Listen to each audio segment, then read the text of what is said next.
Hi, Winter and William and Megan and Nancy and Alton. Boy, do I look old. Okay, so I'm holding the phone right now because Grandma D got hurt. Because Grandma D's a little sick, and so being a little sick, something happened and I fell and I broke my foot. And I'm holding this so that I can show you what my foot looks like before I put this up so that I can read you these wonderful books that my friend Kath just brought. She brought me 10 books to read to you guys. And I'm so happy because I didn't have any. So I'm going to turn this around and show you, if I can.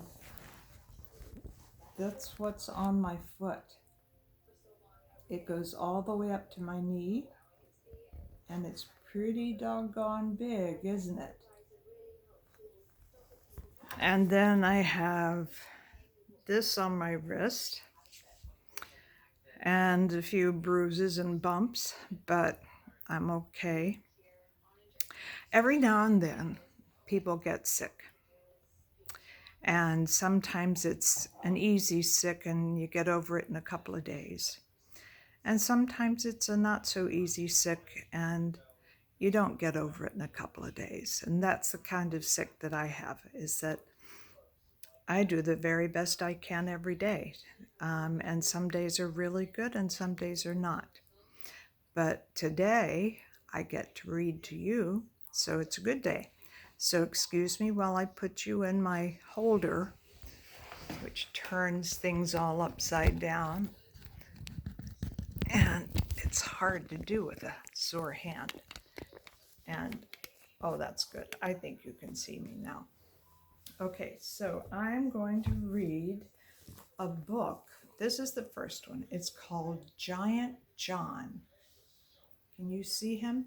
He is really a giant, huge.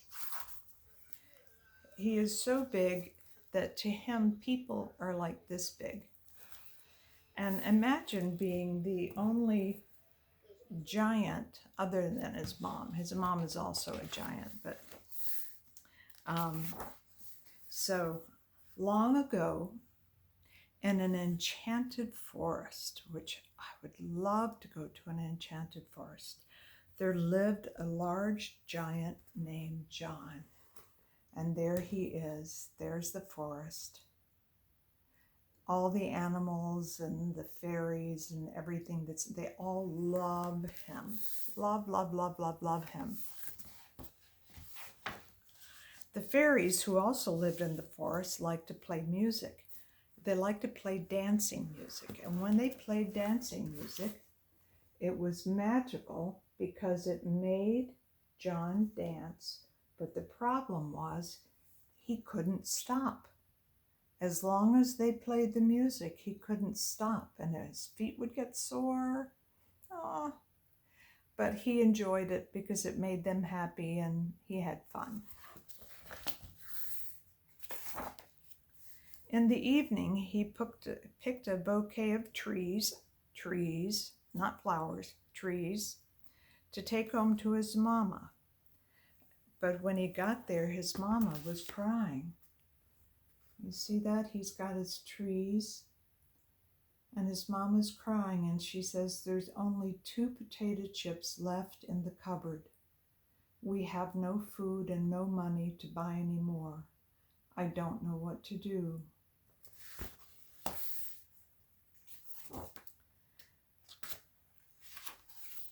After they ate the potato chips, John said, "Don't cry, Mom. I will go out into the world and I will find a job and I will earn some money and we'll all be okay." "Goodbye, Mother," he said, and he went off on his journey. A journey is a trip, a very long trip where things happen. John walked far out into the world. He saw mountains and tigers, and then he saw a castle. There he is on his walk. Look how big that umbrella is. It would cover my house. "Look, look," cried the king and the queen and the princess and the dog who lived in the castle. "Here comes a giant." "Hello," said John. "Hello, hello, I'm looking for a job." Well, they had a job for him. They said, "Stay with us and work for a while," said the king. John liked the king and the queen and the princess. Look how big he is for their castle. That's how big John is. So he did stay and he helped them. One of the things he did was when it was raining, he held up his umbrella and kept everybody dry. That was very sweet of him to do. But it didn't hurt any. It wasn't hard for him. He just held up his umbrella. He did all kinds of nice things for them. When it was really, really hot, he would blow a cool breeze on them so they weren't so hot. And he would help the queen do her laundry by becoming her clothesline. And she would pin all the clothes to him, and then he would move around, and that would dry the clothes for her. I need somebody like that right now myself. The king and queen, princess and dog were very, very happy. They did not even mind when John's snoring kept them awake at night. Now imagine a giant snoring. It's got to be so loud, but you can see over here that the king and queen are smiling because they really love all the things that he's done for them, and he's been so very, very kind. On Saturday, the king gave John a big bag of gold for all the work he had done. "We'll have a picnic before you go home," said the queen. But suddenly, a whole cloud of those fairies showed up.